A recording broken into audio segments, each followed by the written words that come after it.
अस्सलाम वालेकुम, मेरा नाम है सैफ है। मैं आपकी खिदमत में हाजिर हूँ अपना नया ब्लॉग लेके।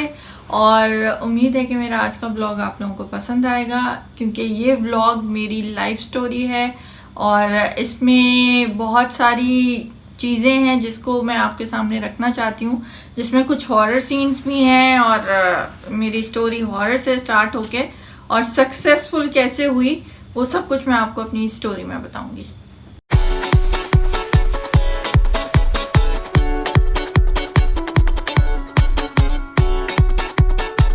ये स्टोरी स्टार्ट होती है इस तरह से, जब मेरे यहाँ दूसरे बच्चे की पैदाइश हुई, यानी कि हिबा की पैदाइश हुई। तो हम लोगों ने घर शिफ्ट किया और हम घर शिफ्ट करके फेज़ 7 वाले घर में गए। फेज़ 7 एक्सटेंशन में वहाँ पे एक फ्लैट था। मतलब वो पूरी बिल्डिंग इस तरीके से थी कि जहाँ पे धूप का बहुत कम, वहाँ पे धूप नहीं थी, सिर्फ एक कमरे में या 2 कमरे में धूप आती थी, बाकी पूरा घर डार्क था।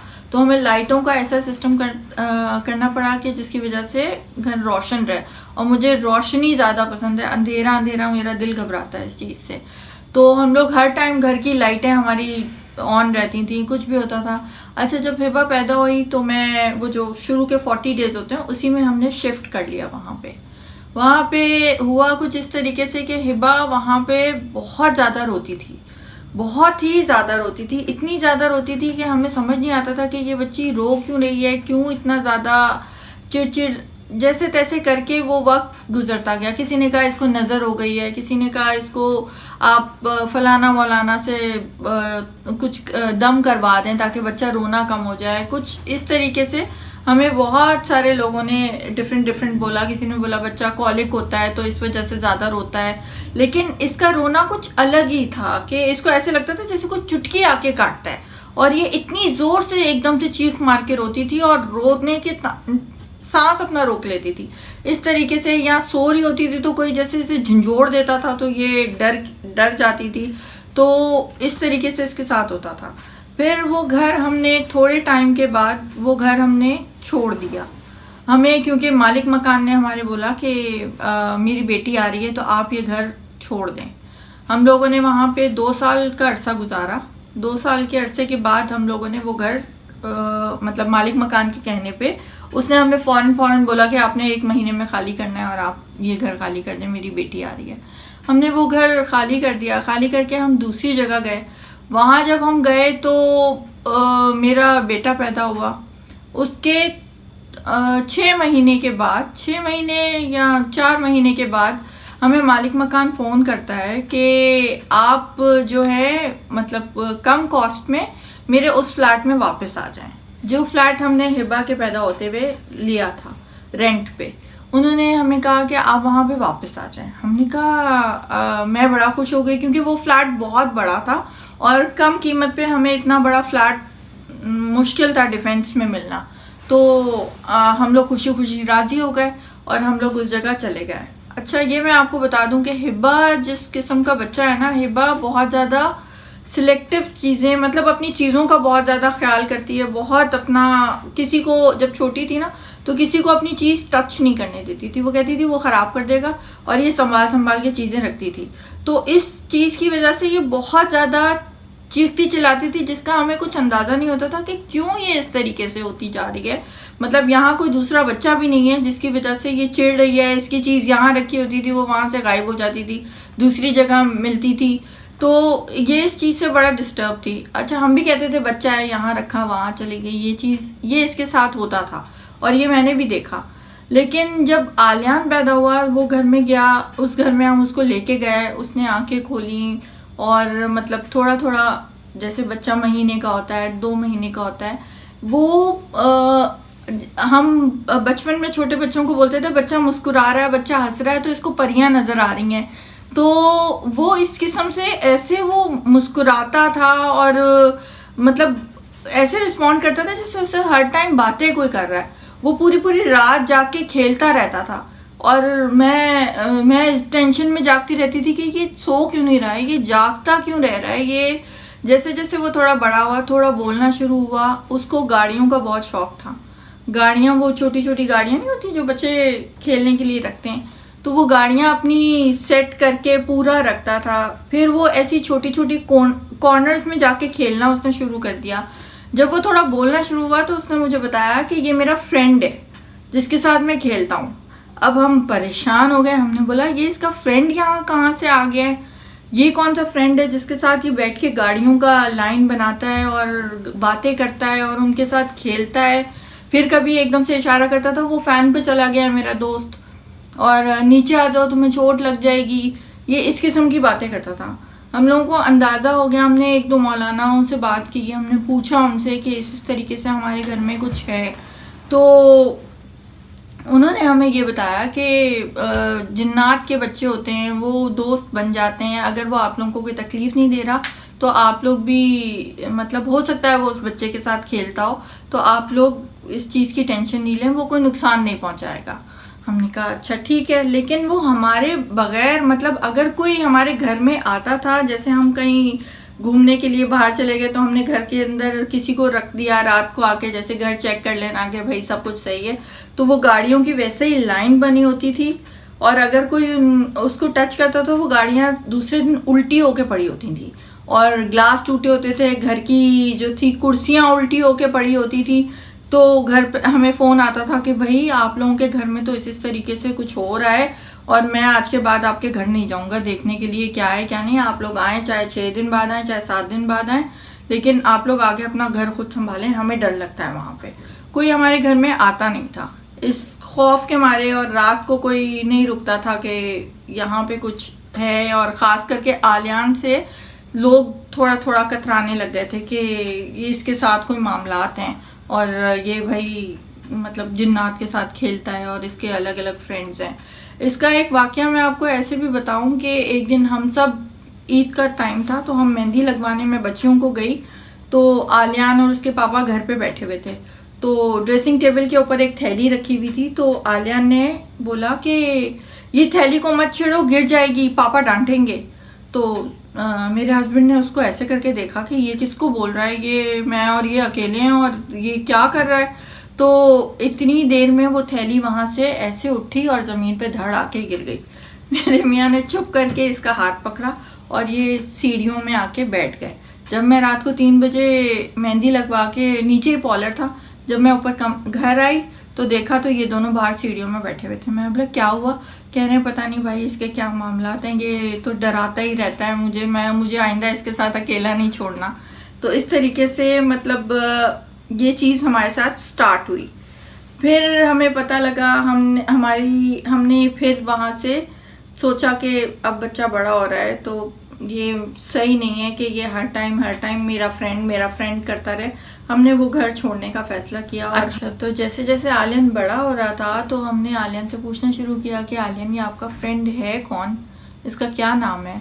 तो इसने उसका नाम बताया कि अनातुली उसका नाम है, और इस फ्रेंड की वजह से ये किसी और के साथ खेलता नहीं था, स्कूल जाना भी इसने स्टार्ट अभी किया नहीं था, लेकिन ये किसी और बच्चे के साथ खेलता नहीं था। ये अपनी चीज़ें लेके एक कोने में चला जाता था और वहाँ बैठ के खेलता था, या सोफ़े के नीचे चला जाता था, वहीं पर ही सो जाता था। और मतलब इतना ज़्यादा इसके साथ ये होने लग गया था कि हमें लगा कि हमने घर शिफ्ट करना है। और फिर हमने आपस में ही बैठ के ये फ़ैसला किया कि हमें घर शिफ्ट कर लेना चाहिए।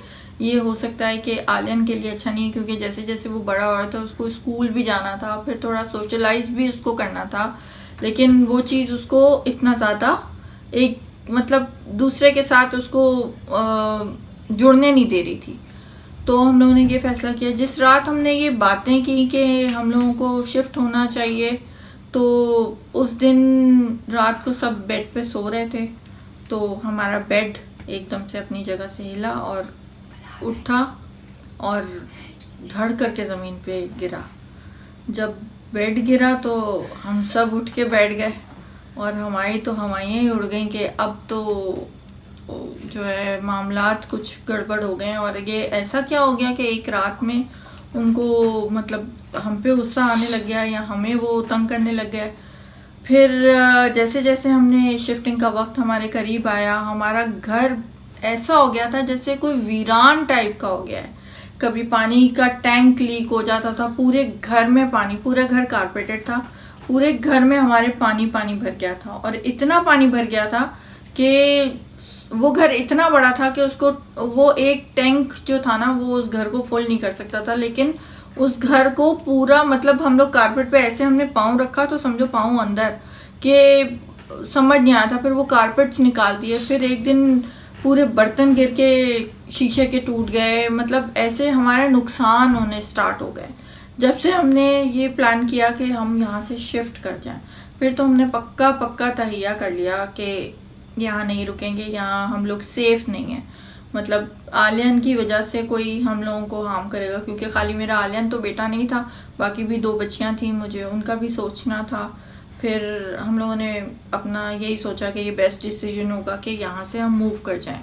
और जिस रात हमने मूव करना था, उस रात आपकी सोच है कि हम चीज़ें पैक करते थे, वो चीज़ें जब सुबह उठते थे तो वो खुली होती थी हमारी चीज़ें। मतलब सामान फिर हमारा ऐसे ही गठड़ों में बांध के ही हमने भेजा है, क्योंकि वो पैक नहीं हो रही थी वो चीज़ें। कभी कोई चीज़ टूट रही थी, कभी कोई टीवी टूट गया, कभी कुछ टूट गया। मतलब हम जैसे तैसे करके बस वहाँ से निकले हैं। हम लोगों ने वहाँ से मूव किया फेज़ 1 की तरफ। फेज़ 1 में हम लोग डिफेंस फेज़ 1 में हम लोग शिफ्ट हुए। फिर वहाँ पे थोड़ा सुकून रहा, हम लोगों ने बोला चलो अब थोड़ा सुकून है। लेकिन आलियन वहाँ पे बिल्कुल गुमसुम सा हो गया था, मतलब उसका फ्रेंड वहाँ पे उसको नहीं मिल रहा था। लेकिन एक दिन वो अचानक से ना बड़ा खुश आया और बोल रहा है कि मम्मा मेरा फ्रेंड तो यहाँ पे भी है। और मेरी तो हवाइयाँ ही उड़ गई कि ये इसने क्या कहा कि मेरा फ्रेंड यहाँ पे भी है। अच्छा, मैं आप लोगों को एक बात बताना भूल गई कि जब हम लोगों ने ये मालिक मकान को इन्फॉर्म किया कि हम ये घर छोड़ रहे हैं, तो मालिक मकान ने हमें बड़ा इंसिस्ट किया कि नहीं ये घर आप नहीं छोड़ें, ये घर आप नहीं छोड़ें, मैं आपको किराया कम कर देता हूँ, जितना आप लोग दे सकते हैं आप लोग उतना दे दें, लेकिन आप लोग इस घर में रहें। तो हम लोग बड़ा हैरान हुए कि डिफेंस में रहते हुए और वो हमें इस तरीके से कन्विंस कर रहा है कि आप कम किराए में क्या रहें। हम लोगों ने बोला नहीं भाई, हम लोगों ने नहीं रहना। हम लोगों ने उसको नहीं बताया कि यहाँ क्या मामला चल रहे हैं, तो उसने एकदम से गुस्से में हमें कहा कि ये घर आप छोड़ नहीं सकते। तो हम लोग हैरान हो गए, हमने बोला ये क्या बात कर रहा है कि ये छोड़ नहीं सकते। तो मेरे हस्बैंड ने उसको कहा कि क्यों, ऐसा क्या है कि हम ये घर नहीं छोड़ सकते। उसने कहा जो चीज़ें वहाँ पे हैं वो आपको वो घर छोड़ने नहीं देंगी, क्योंकि मैंने आपको उस घर से, जब उसने हमें पहले वार्निंग दे के उस घर से निकाला था, तो उसकी बेटी उस घर में आके रही थी, और उसकी बेटी जब वहाँ रही थी तो उनको उन चीज़ों ने बहुत नुकसानात पहुँचाए थे।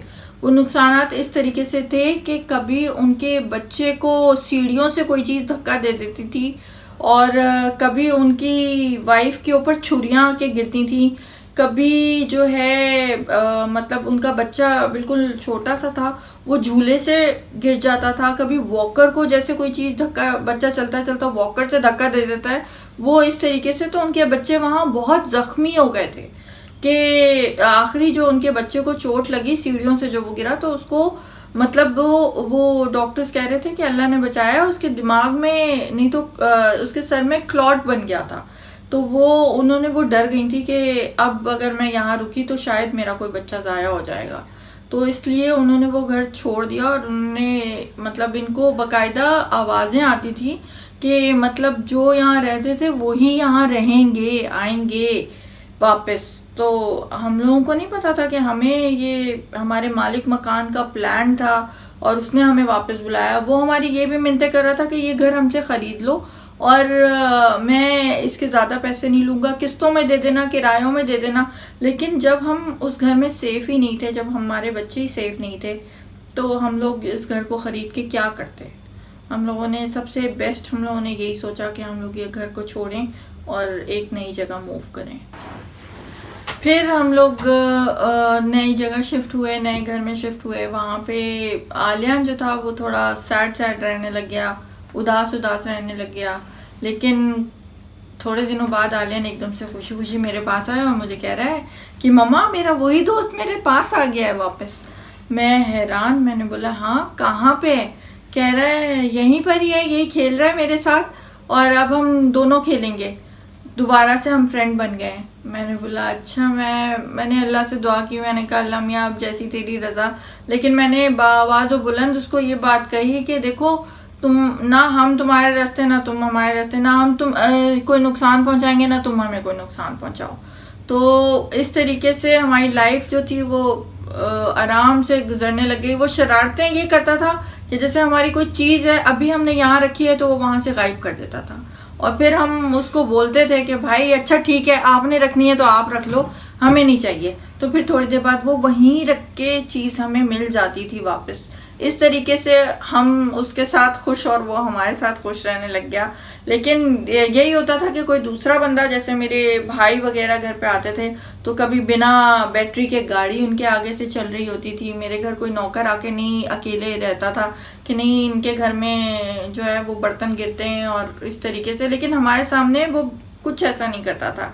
फिर एक दिन ऐसा हुआ कि मतलब हमारे हालात माशाल्लाह से बहुत अच्छे हो गए। उस घर में रहते हुए हमें 4 साल हो गए, और अल्लाह की करनी कुछ ऐसी हुई कि हमारी एक मोबाइल मैंने बाय किया वैलेंटाइंस डे पे, अपने हस्बैंड को गिफ्ट किया। उसमें से हमारी लेनोवो की एक ब्रांड है, उसका उन्होंने मतलब कुरानदाजी की, उसमें से हमारा मोबाइल में से एक गाड़ी निकली जो कि कॉस्ट थी उस टाइम पे 24 लाख। और एक सब शौक थे, किसी को यकीन ही नहीं आता था मोबाइल के डब्बे से गाड़ी निकल आई इनकी, मोबाइल के डब्बे से। हमें खुद नहीं यकीन आ रहा था कि ये कैसे हो गया ये सब कुछ। लेकिन वो हमारी लाइफ चेंजिंग एक चीज़ हमारे साथ हुई, जो कि हम आज तक याद करते हैं कि यार हमारी गाड़ी निकली थी और हम लोग हमारे पास इतना पैसा आ गया था। और मतलब हम लोग बहुत खुश हुए क्योंकि उस टाइम पे हमें पैसों की बहुत नीड थी, और अल्लाह की करनी ऐसी हुई कि ये हुआ। लेकिन जो हमारे वहाँ पे मालिक मकान थे उनको किसी ने बोला कि इनके घर तो कोई जिन है जिसने जो इन पे बहुत ज़्यादा अपना क्या कहते हैं, मतलब मेहरबान है। तो इस वजह से अगर हम उसको काबू कर लेना तो किसी तरीके से ये सारी जो इनके ऊपर वो मेहरबानियाँ कर रहा है वो हम पे करने लग जाएगा। और उसने हमें फ़ौरन ही उस घर से निकलने का अल्टीमेटम दे दिया कि आप निकलें। और हम लोग खैर निकले वहाँ से, उस घर से निकले। तो उन्होंने, सुनने में ये आता था कि बुज़ुर्गों का उनके घर बहुत ज़्यादा आना जाना, बाबाओं का, तो उन्होंने उस घर में कुछ कराया। लेकिन वो घर मतलब अब मैं उस घर को जाके देखती हूँ तो वो एक सिर्फ प्लॉट है, क्योंकि उस बंदे को उस जगह ने वीरान और बर्बाद कर दिया। मतलब मैंने बर्बाद होते हुए भी देखा है और अपने आप को बनते हुए भी देखा है। और ये मेरी एक छोटी सी स्टोरी थी, उम्मीद है आप लोगों को पसंद आएगी। इंशाल्लाह आइंदा मैं आपको एक नेक्स्ट ब्लॉग में अपनी नेक्स्ट स्टोरी शेयर करूँगी। अपना ख्याल रखिएगा। अल्लाह हाफिज़।